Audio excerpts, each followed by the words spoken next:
disappear like it did there.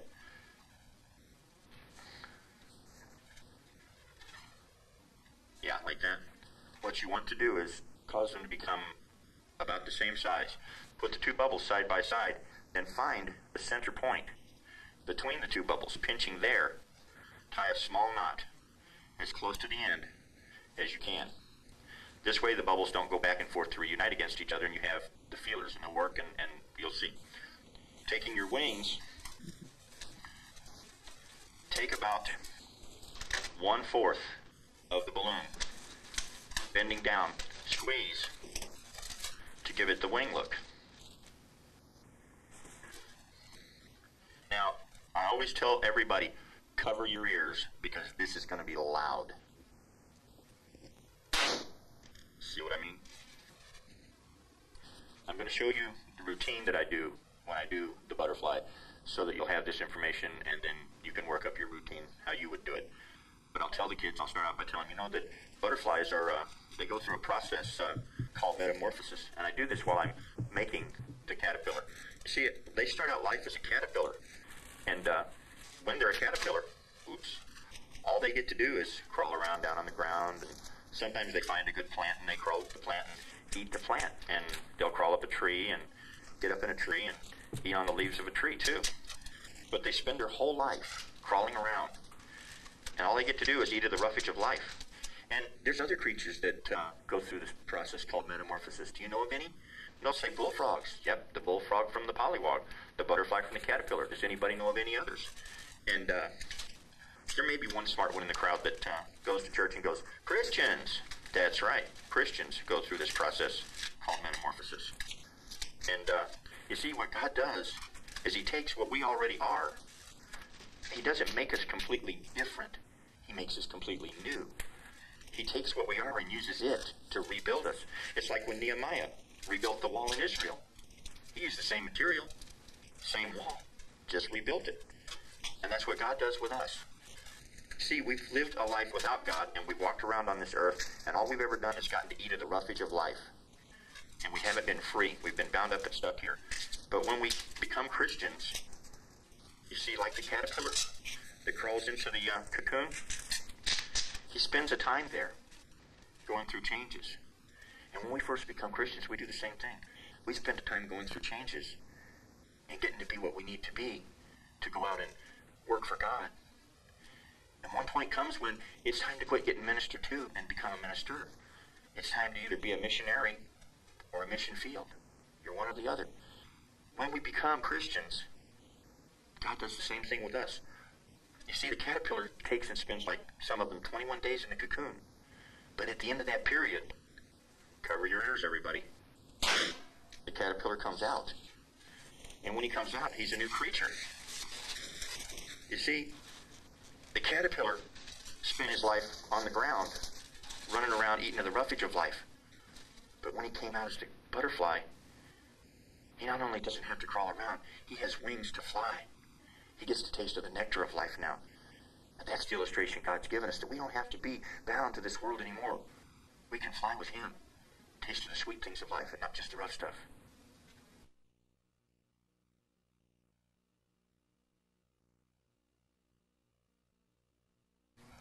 Number 10 is the mismade bill. Money's tricky.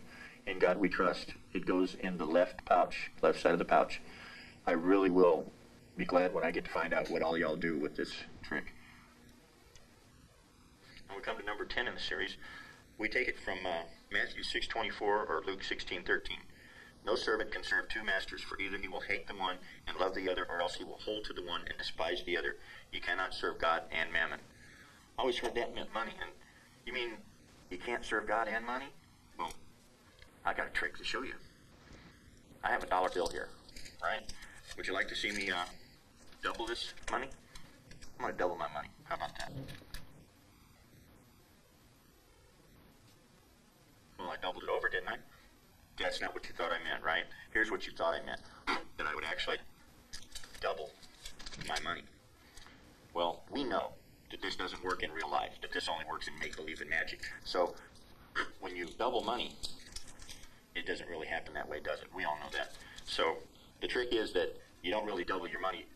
Invariably, occasionally someone will ask, hey man, do that again. So I'll say, oh, you want to see that again? Well, okay, but this time I'd like to show it a little different, if you don't mind. Okay? How many of you have ever earned $1 and got to keep $1? Most of the kids will say, I have. And some of the adults will say, yeah, right. I'll say, yeah, but you adults, you know it changed on you. You see, when you earn that $1, before you get that $1, it changes on you.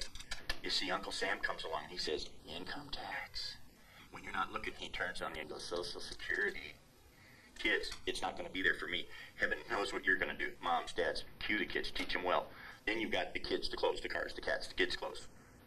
Cat's clothes? I've heard of cat's claws, but cat's clothes, no. Then you've got the lights, the gas, house, and water, and maybe you get to save this much of that $1 that you work so hard for. You see, your money says, in God we trust. You better believe it.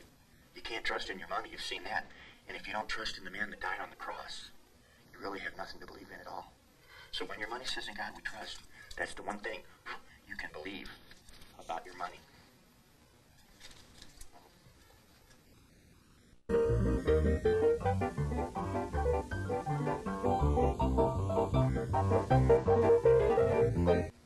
In the right back pocket is where I position Jonah and the Whale.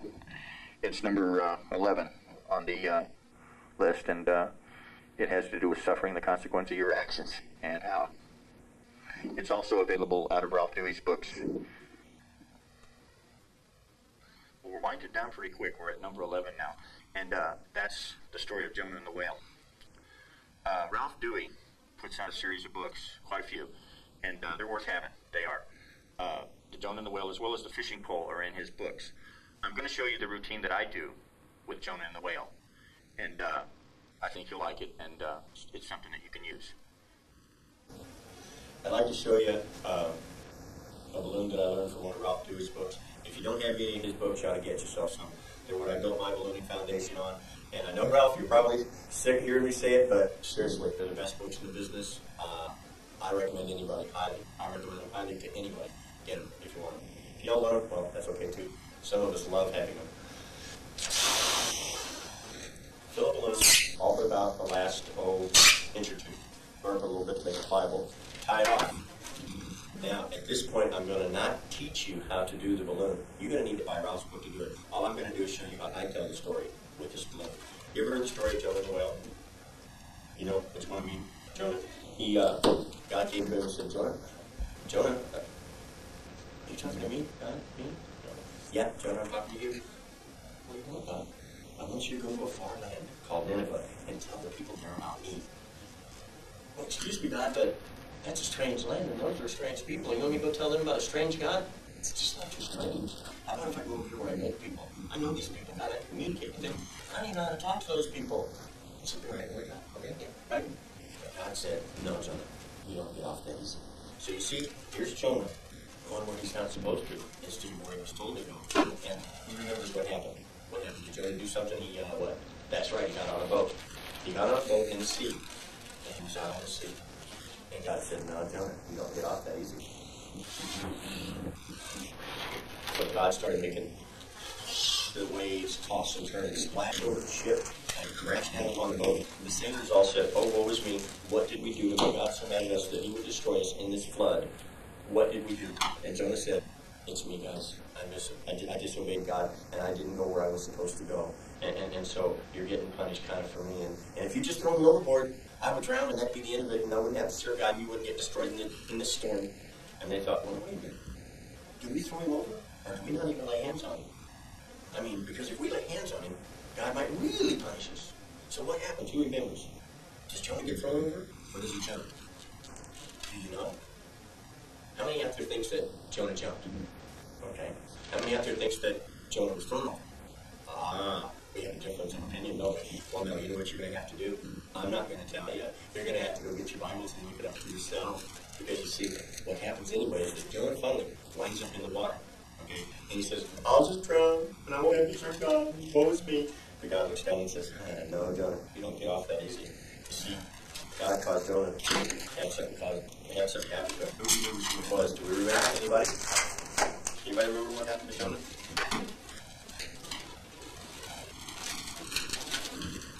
You got smaller than I don't even will. Yeah. See what happened? think Jonah was? He said, well, the Bible says a big fish, but I think it was probably a blue whale. What do you think? Anyway, so here Jonah is in the belly of this big old fish. And can you imagine? How many of you have ever eaten too much food? I mean, you're full up to about, can't get much fuller than that, can you? You're full up to about here, and all you have left is one little burp. And you get the taste in the back of your throat. What the sailors referred to, I think, when they said shivery timbers. Makes me want to reach for a piece of gum or rest every time. Can you imagine, Bill, floating in that for 3 days? Jonah did. Before he was in there 3 days, I bet he said something like this, I know I would. Oh, God, I will go anywhere you want. I will do anything you say. If you'll just let me out of the belly of this smelly old fish. But God looked down and said, no, Jonah. You see, the thing is you have to suffer the consequence of your actions. Anybody out there resemble that more? I do. See, one time when I was about 6 years old, my grandma bought me a brand new bicycle, and she told me, don't you let anybody ride it that I don't know. I'll do that. And I meant to mind her, I really did. So I took my bicycle out and I was riding it up and down the street, up and down the street. And a little boy came along and said, hey, let me ride your new bicycle. And I said, oh, no, I can't let anybody that doesn't know my grandma ride my bike. Well, I know your grandma. Are you sure? Yeah, that lady with gray hair and the glasses. You know my grandma? Well, he described her to a T. Must have been her. So I let him ride my bike. And I was sitting there in the front steps about 1 hour later. 2 hours later. At about dark 30. Johnny! Yes, Grandma? Come on inside. It's time for dinner. Okay, she didn't say anything about the bike. Bring your bicycle. She knows, I know she knows, I'm going to be in so much trouble. So I came inside, and I walked in, I sat down, and she said, did you put your bicycle up? I almost lied to her. I did, I almost lied to her, I almost said yes, but I said, Grandma, I can't lie to you. I let some little boy named Tommy borrow my bicycle, he rode off down the street, he never came back. When did that happen?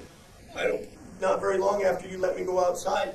Why didn't you come tell me? Because I was afraid. But we could have called the police and maybe got your bike back, but it's gone down. Bye-bye forever. I doubt we'll ever see that bicycle again. And Grandma, don't be mad at me. Don't spank me or anything. No, I'm not going to spank you, and I'm not mad at you. Your punishment is you have to suffer the consequence of your actions. You let that little boy ride your bike, and that's the consequence.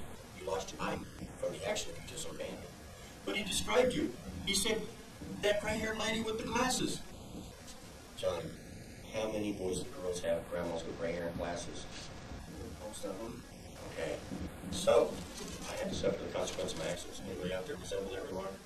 Yeah, some of us do. So did Jonah. See, but there's a happy ending to all the stories, you see. I got a new bike a couple of years later. Jonah got out about 3 days later. See, Jonah was in the belly of the whale for 1, 2, 3 days. Right? But when Jonah first prayed the prayer, if God answered his prayer when the whale was 3 days out to sea, Jonah would drown. But God put his hand of protection on Jonah until 1, 2, 3 days later. The whale was brought to the beach. Anybody remember where the whale beached? Or where the whale came to shore at? That's right, Nineveh. God brought him right back. So now, what happened on the shore of Nineveh? Jonah got spit up out of the belly of that whale, didn't he? You see? Could you imagine